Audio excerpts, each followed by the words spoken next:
오늘 말씀은 지난주에 이어서 참 위로를 주는 외침, 두 번째입니다. 참 위로를 주는 외침. 하나님은 불순종한 이스라엘을 징계하시기 위해서 징계를 하셨습니다.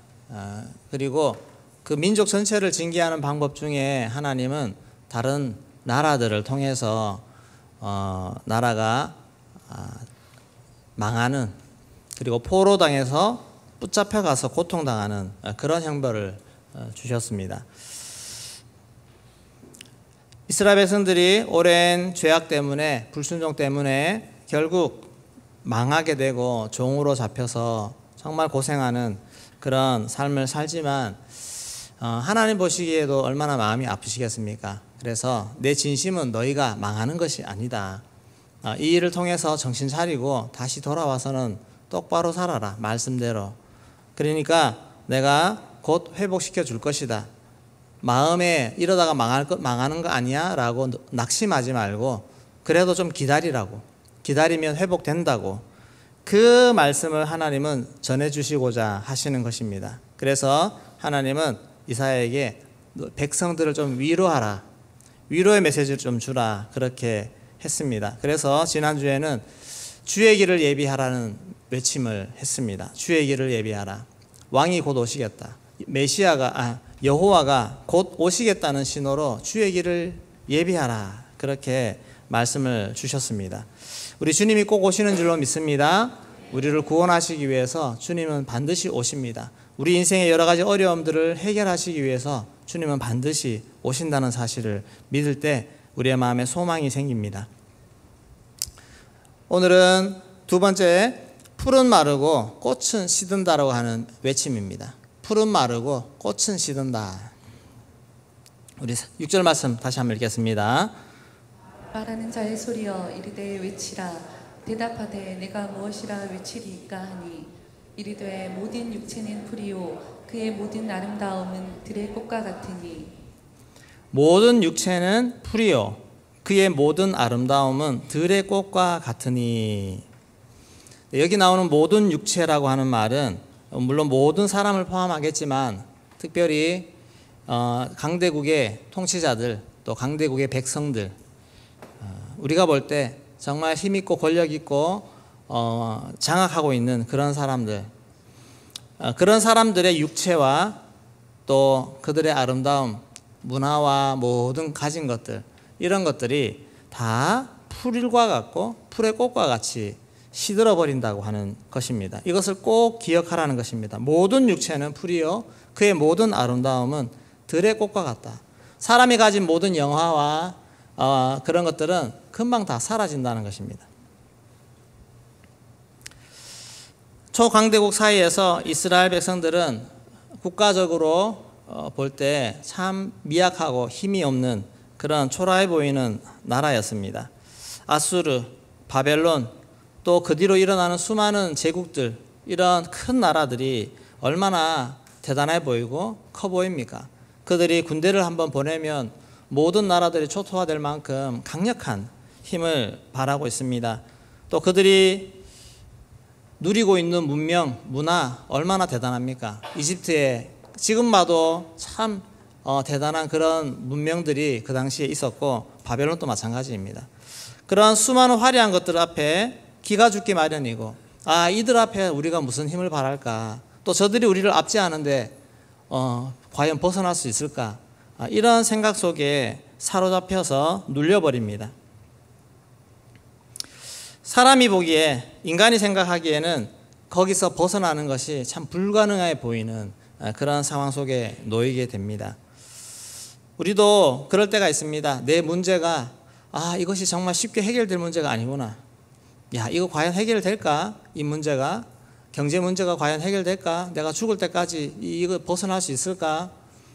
또 우리 자녀 문제, 정말 과연 해결이 될까? 나아질까? 이런 상황 속에서 우리는 절망할 수가 있습니다.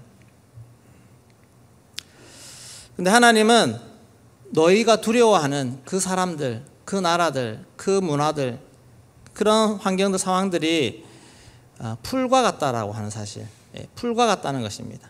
모든 하나님을 제외한 모든 사람이 만들어낸 것들, 모든 것은 다 풀과 같이 곧 시들 것이고 사라질 것이다. 하나님의 도구에 불과하다는 것을 각인시켜 주는 것입니다. 우리 7절 말씀 한번 읽겠습니다. 풀은 마르고 꽃이 시듬은 여호와의 기운이 그 위에 붐이라. 이 백성은 실로 풀이로다.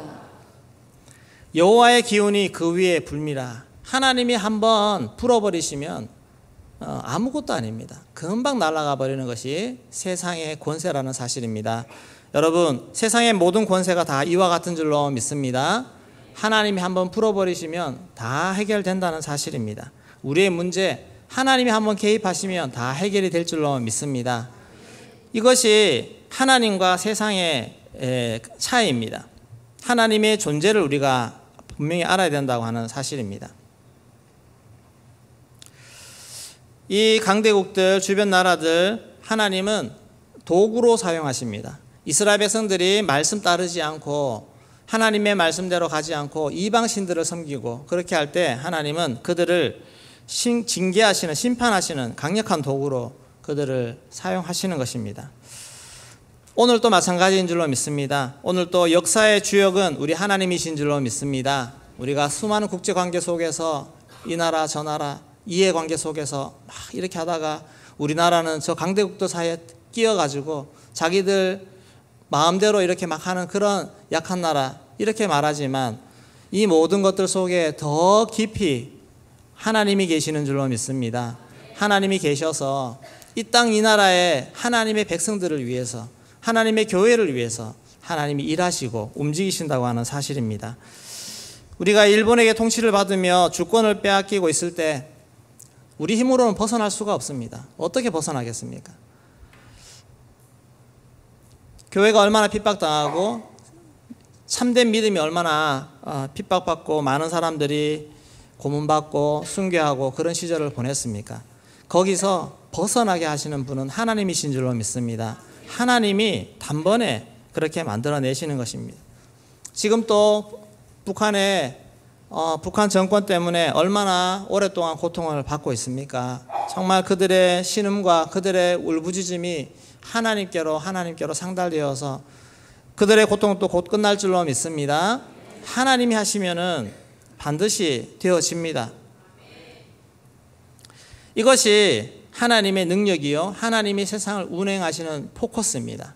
하나님은 하나님의 백성들이 순종하고 하나님의 백성들을 축복하실 때에도 하나님은 일하시고 하나님의 백성들을 징계하시고 연단하실 때에도 하나님은 일하신다는 사실입니다. 우리 개인의 차원에서도 적용해 볼 수가 있습니다.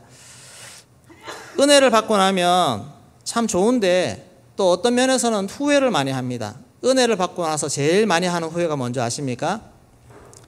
진작 은혜 받을 걸, 좀 더 빨리 은혜 받을 걸, 좀 더 빨리 예수님 제대로 믿고 내 인생 드릴 걸, 그런 후회하지 않습니까?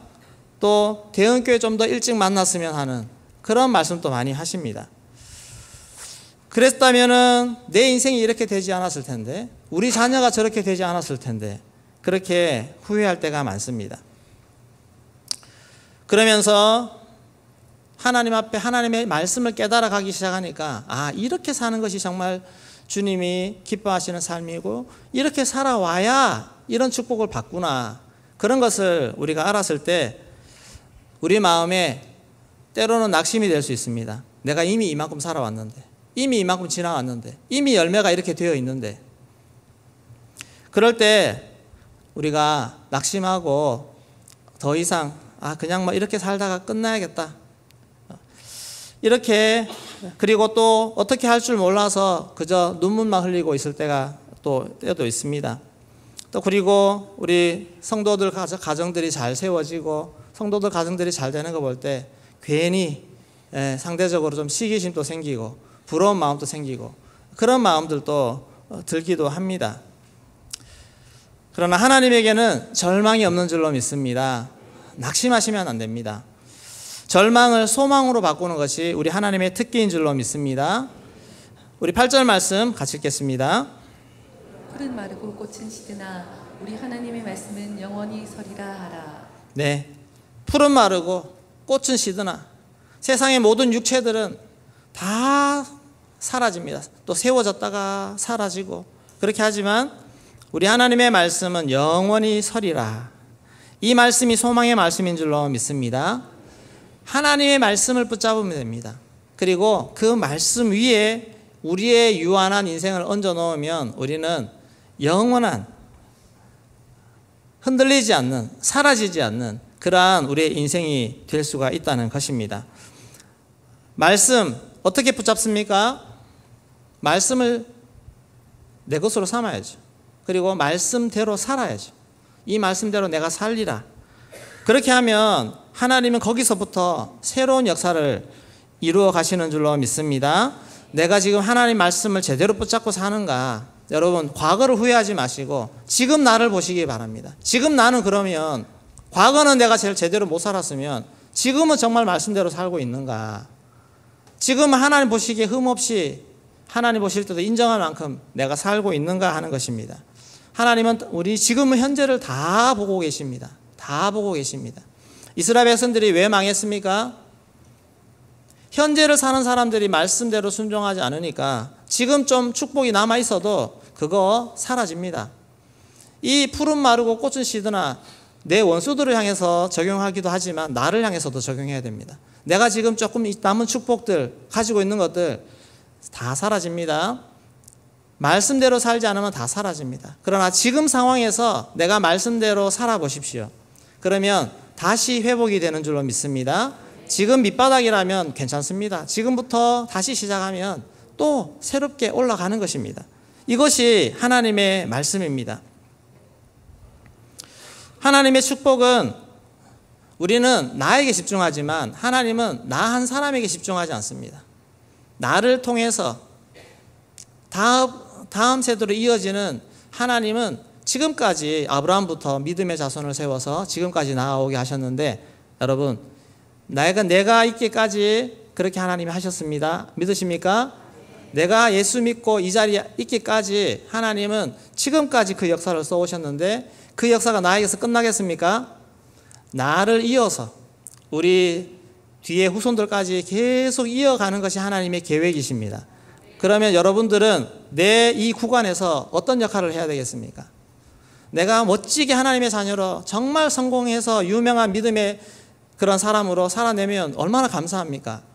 그러나 그렇지 못하다 할지라도 여러분 은혜를 까먹는 인생 되지 마시고 부모님이 물려준 신앙의 축복을 까먹는, 그래서 후손들에게 물려줄 것이 아무것도 없는 그런 인생 되지 마시고 지금 내가 열심히 하나님 앞에 헌신해서 내가 비록 실수하고 제대로 정신 못 차려서 못 살아서 우리 자녀들에게 제대로 못 줬으면 지금이라도 열심히 하십시오. 그러면 하나님 우리 손자들을 축복하실 줄로 믿습니다. 하나님의 계획하심은 우리가 생각하는 것 이상, 내가 죽고 나서 눈을 감고 나서 1세대, 2세대, 3세대 지나서도 우리가 기도하는 이 기도를 다 들으시고 하나님이 일하시는 줄로 믿습니다. 지금 내가 정신 차리고 똑바로 사는 것입니다. 지금이 제일 빠른 시기구나. 지금 내가 말씀 들었을 때 제일 말씀대로 살고 열심히 기도하고 하나님 앞에 살아가면 하나님이 우리 기도를 들으시고 축복하시는 줄로 믿습니다. 이것을 하나님은 원하시는 것입니다. 내가 가진 거 풀의 꽃과 같이, 풀과 같이 다 사라집니다. 또 여러분들을 움켜잡고 억압하는 것 있습니까? 다 사라지게 될 줄로 믿습니다. 환경들 쉽게 바뀌지 않습니다. 여러분 지금 아마 내가 가지고 있는 이 어려운 환경이 죽을 때까지 들고 가야 되는 것이 많이 있습니다. 내 신체적으로 몸이 되게 안 좋아졌다. 어떻게 하시겠습니까? 이거 새롭게 할 수 있습니까? 나이가 50, 60이 되어서 몸에 큰 질병이 왔다. 이거 어떻게 할 수 있습니까? 없습니다. 여러 가지 많은 상황들이 그렇습니다. 여러분 그럴 때는 하나님이 끝이 있다는 거, 우리 인생은 끝이 있습니다. 여러분 끝이 있는 게 복인 줄로 믿습니다. 끝이 있으면 또 새로운 것이 시작됩니다. 하나님이 나의 삶을 새롭게 하시는 방법, 우리 가문과 우리 인생을 새롭게 하시는 방법은 우리는 끝이 나도 또 다른 새로운 세대를 일으키셔서 새로운 역사를 펼쳐가시는 그 역사를 이루는 것인 줄로 믿습니다. 대를 이어서 대를 이어서 그렇게 하나님의 은혜를 물려주고 하나님의 축복을 물려줄 수 있는 우리가 되어지기를 소망합니다. 절대 지금 상황 가운데 낙심하지 마시고 끊임없이 씨를 뿌리시고 말씀대로 순종하시고 그렇게 살아가십시오. 그러면 하나님이 우리의 삶과 기도를 통해서 반드시 우리 다음 세대를 축복하실 줄로 믿습니다. 이 믿음을 가지고 나아가면 이것이 우리에게 가장 큰 위로요 소망이 될 줄로 믿습니다. 지금부터 모든 원망 불평 다 거두시고 그런 마음이 들 때마다 엎드려 기도하시고 하나님 축복해 주세요. 하나님 축복해 주세요. 내가 기도의 제물로서 인생을 마치겠습니다. 하나님 내 기도를 통해서 새로운 세대를 일으켜 주시고 새로운 축복을 일으켜 주십시오. 그렇게 나아갈 수 있기를 소망합니다. 이 은혜가 우리 모든 성도님들 가운데 있기를 주의 이름으로 축원합니다. 우리 같이 기도하겠습니다. 하나님께서 이 제자 비전 사명과 다음 세대 사명을 우리 대원교회 주셔서 우리가 다 함께 동참하고 있습니다. 여러분, 이 일이 청소년 자녀를 둔 제자 비전 자녀를 둔 이 부모님들만의 일입니까? 아닙니다. 우리 온 교회의 일이요. 우리 어르신들도 이 사명에 동참해야 되는데 자녀 손들을 위해서 계속 기도하시고 지금이라도 더 제자된 삶을 사시고 하나님 앞에 바른 모습으로 살아갈 수 있기를 소망합니다. 그렇게 되면 하나님이 정말 우리의 모든 기도와 중심을 보시고 우리 다음 세대들을 축복하셔서 반드시 믿음의 일꾼을 세워주시고 이를 통해서 이 나라 민족을 이끌어갈 일꾼을 세우실 줄로 믿습니다. 이 사역들을 대원교회가 잘 감당케 하시고 우리 담임 목사님 이 사역 하실 때 정말 성령의 기름 부심이 넘치게 하여 주셔서 밖에 가서도 정말 하나님 능력 가운데 이 사역들을 잘 영향을 끼칠 수 있는 그런 사역 되도록 기도해 주시고 우리 모든 성도님들 함께 기도함으로 우리 모든 사역들이 잘 이루어질 수 있기를 소망합니다. 올여름에 많은 수련회 사역들이 있습니다. 우리 다이비드 또 우리 주일학교 부서 우리 디모데 바울 모든 사역들이 은혜 가운데 잘 준비되어져서 정말 은혜 풍성한 올여름 되기를 소망합니다. 우리 같이 기도하겠습니다. 하나님 아버지